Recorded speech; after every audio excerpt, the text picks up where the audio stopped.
Muchas gracias. En uso de la voz, el representante de Encuentro Social. Muchas gracias. Efectivamente, coincido con lo que señala el representante del Partido de la Revolución Democrática. Lo que señala y solicita la ley es, bajo protesta de decir verdad, que no lo tiene. Sin embargo, bueno, la autoridad, y ahí sí diciendo no es de buena fe, precisamente está para cumplir y hacer cumplir la ley.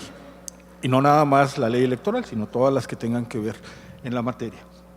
Y una de ellas, bueno, pues es que las personas que han tenido algún problema con el manejo de los recursos públicos, pues lo hayan resuelto ante la instancia correspondiente o bien no puedan participar en la contienda. Lo es así porque finalmente cuando el espíritu del legislador decidió incluir que quienes tenían una multa o habían hecho mal manejo o un manejo inadecuado de los recursos públicos, pues la sociedad tuviera la facultad de reclamárselos. ¿Y cómo se los podía reclamar? Pues no dejándolos contender nuevamente. Dicen que las malas mañas subsisten y persisten.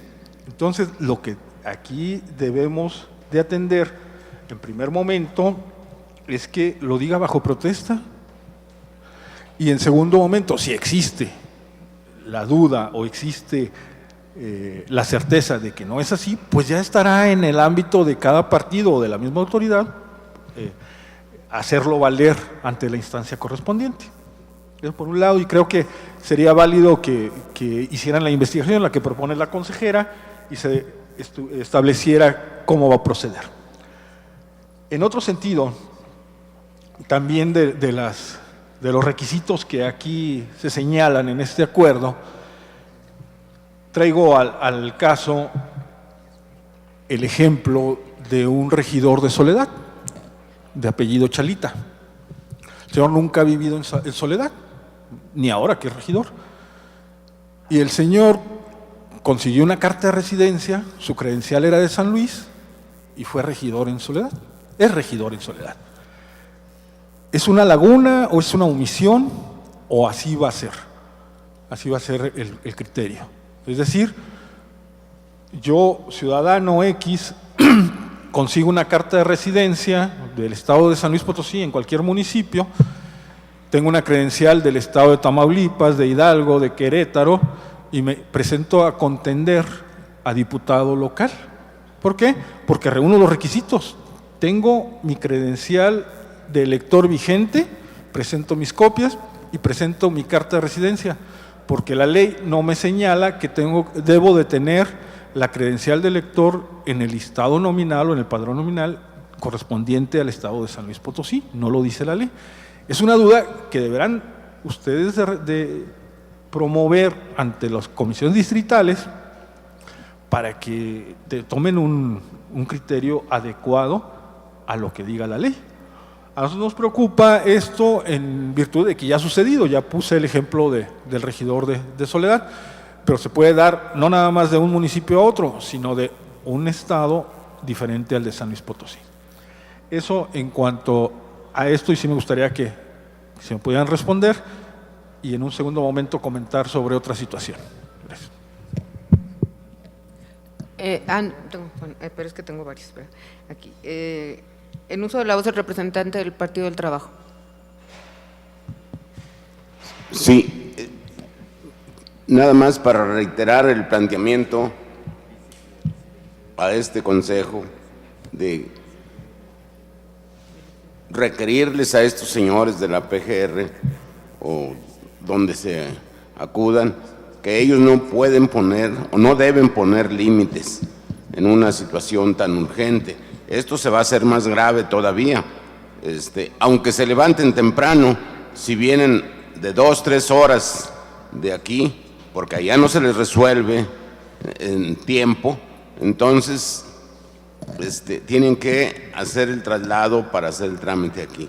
No, aunque se levanten temprano, no van en muchos de los casos a alcanzar dentro del horario o dentro del número que están asignando. Por eso considero que, con todo el respeto, que este Consejo debe tomar cartas en ese tema, ¿verdad? Y de manera reiterada.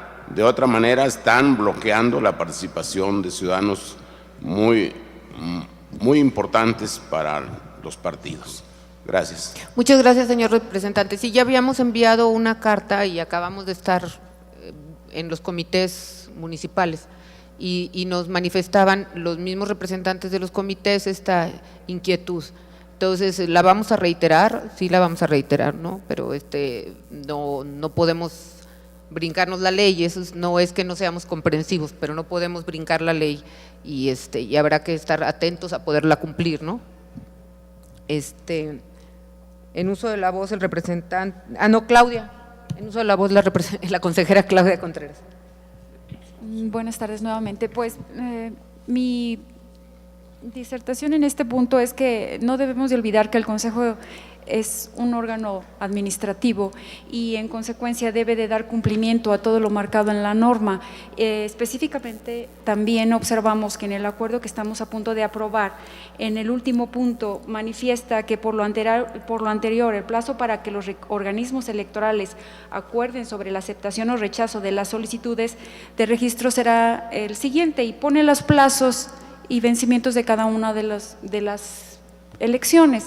En este punto yo considero que efectivamente el requisito establecido en el artículo 304 del documento de bajo protesta de decir verdad, pues nosotros debemos de dar cumplimiento en observar que se dé cada uno de los aspectos o de los incisos en ese artículo. Nosotros no podemos establecer o poner más requisitos que los que vienen en la ley y en relación a eso pues debemos de acordar en una sesión de pleno el cumplimiento de los acuerdos o de los puntos que vienen en la norma. Es cuanto. Muchas gracias, consejera. En uso de la voz el representante del Partido Acción Nacional. Sí, es bueno que se abonen opiniones para poder determinar cuáles son los alcances, porque de entrada pareciera ser un punto muy sencillo, pero bajo el punto que yo lo quiero exponer a este Consejo no lo es tanto. Primero, la autoridad electoral encargada de interpretar la legislación de este Estado es precisamente este Consejo, y en ese sentido los partidos políticos tienen el derecho de hacer consultas a efecto de aclarar dudas o algún criterio que pudiera violar la certeza con la que deben de contar los candidatos al momento de registrarse. Es cierto que lo que el legislador estableció es una protesta de decir verdad, pero también la protesta de decir verdad entraña consecuencias jurídicas. Si yo, un candidato, le asesoro para que dé una protesta de decir verdad cuando tiene una multa que no ha sido cubierta, está cometiendo el delito de falsedad ante una autoridad para obtener un registro.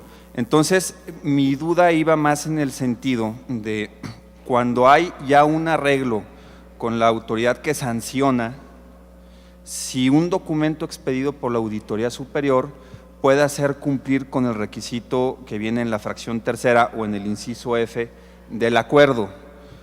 Acertadamente ahorita una consejera dijo, bueno, hay un convenio, la multa no está zanjada, está pendiente, pero lo cierto es que la sanción ya llegó a un acuerdo. Es decir, mi pregunta en concreta es, cuando un servidor público que fue sancionado y está en vías de cumplimiento, ¿cómo puede dar o cuál es el documento idóneo a criterio de este Consejo que se les debe aportar para que pueda zanjar ese requisito? O también digo, el Consejo también puede responder en el sentido de, pues bueno, no somos autoridad competente para dar respuesta a esta consulta, o en nuestro juicio no hay ningún documento con el que se pueda acreditar, porque precisamente para darles esa certeza que buscan los candidatos, se han tratado de hacer gestiones con la Auditoría Superior para aquellos que están sancionados. Por ejemplo, hay gente que ya de la multa a la que fue sancionada le faltan cubrir 1 o 2 mensualidades y no pueden obtener una constancia de que ya están en vías de cumplimiento de ese requisito.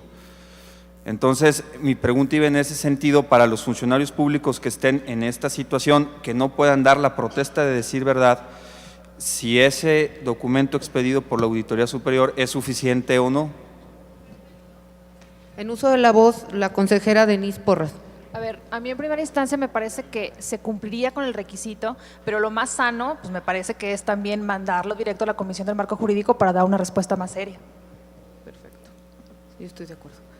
Sí, yo creo que si nos permiten estudiarlo En uso de la voz, el representante del Partido Conciencia Popular.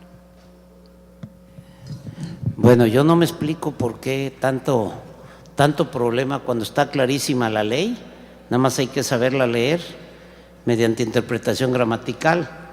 Dice, no tener una multa firme pendiente de pago, o no encontrando su iúdice que no esté garantizado. O sea, si el señor tiene una multa firme, está impedido. Si hizo un convenio y no está garantizado, está impedido. O sea, está muy claro, no tenemos por qué tanto darle vueltas a un asunto tan sencillo. Nada más se trata de interpretación del precepto y lo que la ley nos dice, porque nos vamos y estamos divagando en muchos aspectos cuando la ley es clarísima en ese aspecto. Muchas gracias, señor representante. En uso de la voz, el representante del Partido Morena. Sí, allí tenemos dos casos. El caso de quienes pretenden ser candidatos, quieren registrarse como candidatos en cualquiera de las formas establecidas para esta contienda electoral. El otro es el caso de personas que no han sido funcionarios públicos nunca en su vida y que también la ley exige entregar la carta de no inhabilitación expedida por la Auditoría Superior. Ahora, en ese caso también tenemos un cuello de botella. Entonces, la gente tiene que venir aquí y de un día para otro obtener ese documento. Ahora, también es una duda, si la persona que jamás ha ejercido cargos públicos presenta bajo protesta de decir verdad, decir eso, nunca he ejercido ningún cargo público y por lo tanto no soy sujeto de inhabilitación o de proceso al respecto por parte de la Auditoría Superior. O sea, ¿sería válido hacerlo en ese caso?